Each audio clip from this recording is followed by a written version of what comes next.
Hello and welcome. And we can just get right into this because you know what we are going to cover today. We obviously have to cover the George Floyd trial conclusion, which is that Derek Chauvin is guilty on all counts. And I have to appreciate people that were trying to create a pressure campaign for me on Twitter saying, I wonder what Candace is going to say. Even Republicans agreed that this was the right call. I don't care who agrees that this was the right. I don't care if it's a Republican. I don't care if it's a Democrat. I don't care if it's a white person. I don't care if it's a black person. I am not so much of an intellectual coward that because the mob decides something, because the lie about George Floyd and the way that he lived his life has become so big that we just have to now accept it as the truth. And believe me, this is a lie. Nancy Pelosi yesterday said, quote, "Thank you, George Floyd, for sacrificing your life for justice." She also said, quote, that his name will always be synonymous with justice.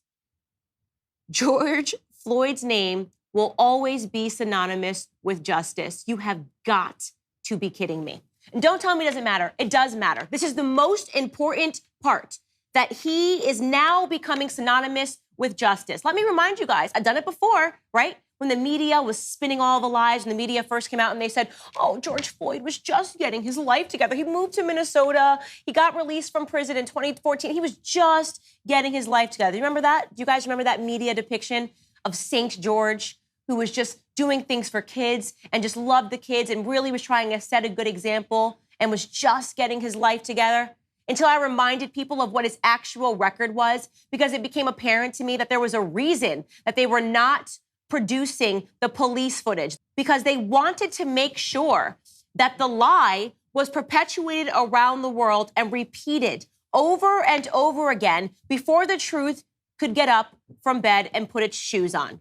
And here is the truth. Here is the person whose life and whose name is now synonymous with justice, Nancy Pelosi. George Floyd has a rap sheet, and I'm going to remind you guys of it again today. He was arrested for delivery of a controlled substance. He was arrested and put into jail. He was arrested for theft. He was arrested for theft again. He spent 10 months and 10 days in jail. He was arrested for failure to identify. He spent 15 days in jail. He was again arrested for possession of a controlled substance, less than 1 gram of cocaine. He was then arrested for trespassing, no forcible entry. He was arrested for delivery of a controlled substance. He was arrested for possession with intent to manufacture or distribute, another 30 months in jail total. He was arrested for aggravated robbery with a dangerous and deadly weapon. And that has really got to be the most significant arrest for me because of how sick what he did was. Ready? Here's a statement.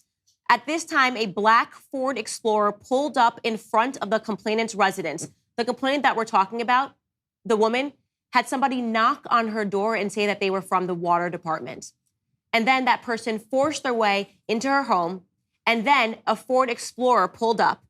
And there were 5 other black males that exited this vehicle and proceeded to the front door. The largest of these suspects forced his way into the residence. This is George Floyd. Forced his way into the residence, placed a pistol against the complainant's abdomen, and forced her into the living room area of the residence. The large suspect then proceeded to search the residence while another armed suspect guarded the complainant, who was struck in the head and side areas by the second armed suspect with his pistol after she screamed for help. I should also mention that there was a toddler in the residence at the time that this happened, a toddler that was traumatized by what George Floyd did, a woman who was traumatized by what George Floyd did. Various people who were traumatized throughout the life of George Floyd. He left a wake of victims. That is what happened. He had so many victims throughout his life, but right now, the world has decided that he is just a wonderful human being. You're not allowed to talk about his record. You're not allowed to talk about any of the things. There are children that are running around with George Floyd shirts. There are murals that have been constructed dedicated to George Floyd because his name has now become synonymous with justice. I guess my question is, justice for who? How do I do that? How do I live a life so that people say Candace Owens' name is synonymous for justice? It's not telling the truth. People hate that. People say you're not allowed to say it. You're not allowed to talk about who this person actually was because the media has agreed on a narrative before the truth has gotten out about who this man was. getting his life together. Is anybody still buying that anymore? Oh, no, never mind. It actually turns out that at the time of his arrest, he had fentanyl in his system. He also had methamphetamine in his system. We also learned that the week prior, he had had an overdose. But none of that matters because now we live under mob rule. Mob rule just says that if a black man dies and a white person is around while that black person dies, it is a racially motivated crime. They've never proved that. Nothing about this was about race at all. But it doesn't matter because now George Floyd has been propped up, and this is what we have to agree on. Nobody's allowed to tell the truth. Why are they doing this? Why can't we honestly have an assessment and come to an agreement, by the way? I would have been perfectly comfortable if people said Derek Chauvin was guilty of manslaughter. I'm comfortable with that charge.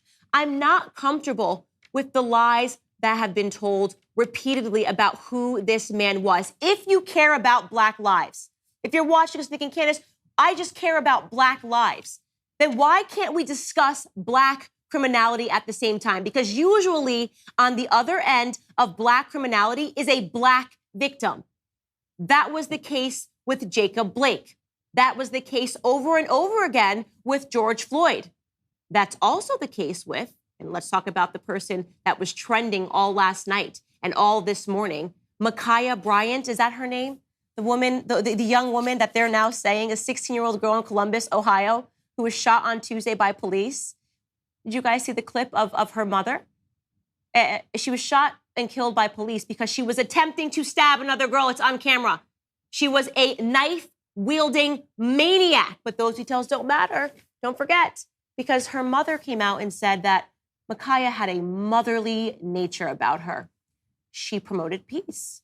Mk'iah Bryant's mother wants you to know that the knife-wielding maniac that you saw is not who she really was. Maybe in that moment she was trying to kill somebody, but the point that we should be focused on is that Mk'iah Bryant liked to promote peace in her spare time, right? I mean, this is like, I feel like we have now tapped into fiction. Like now we have to just accept fiction. It doesn't matter because Mk'iah Bryant was black and she died at the hands of a police officer, and that's all that matters now. People want to come out and they want to support Mk'iah Bryant. Maybe she too, like George Floyd, will be buried into a gold casket. Maybe eventually one day Nancy Pelosi will say that Mk'iah Bryant's name will be synonymous with justice. Let me tell you what is actually happening in America at this time. And if you're a black American, you better pay attention.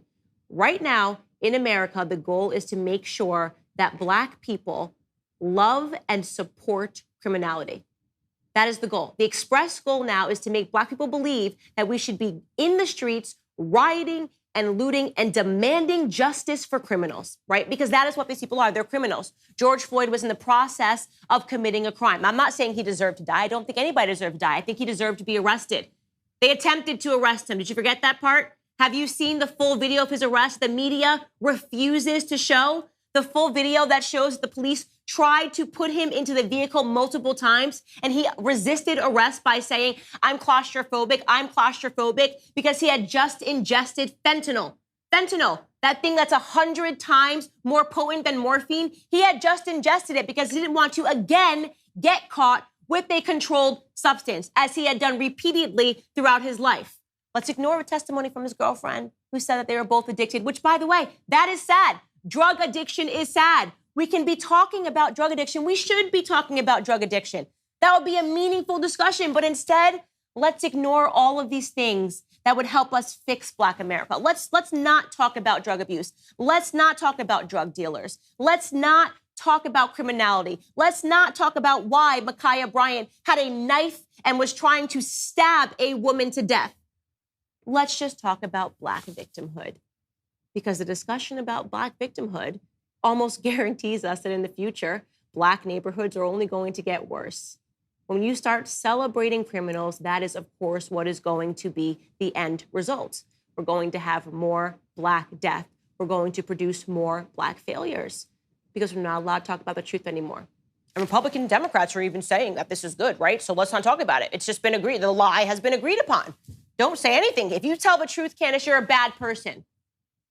I don't care what I am called. Just because right now in this country we are facing a pandemic of cowardice because people are too scared once the mob says that this is what must be said and these are the only things that can be said, because the media has now created a system, a successful system of propaganda where people don't even know what the truth is because the lie has been said over and over and over again.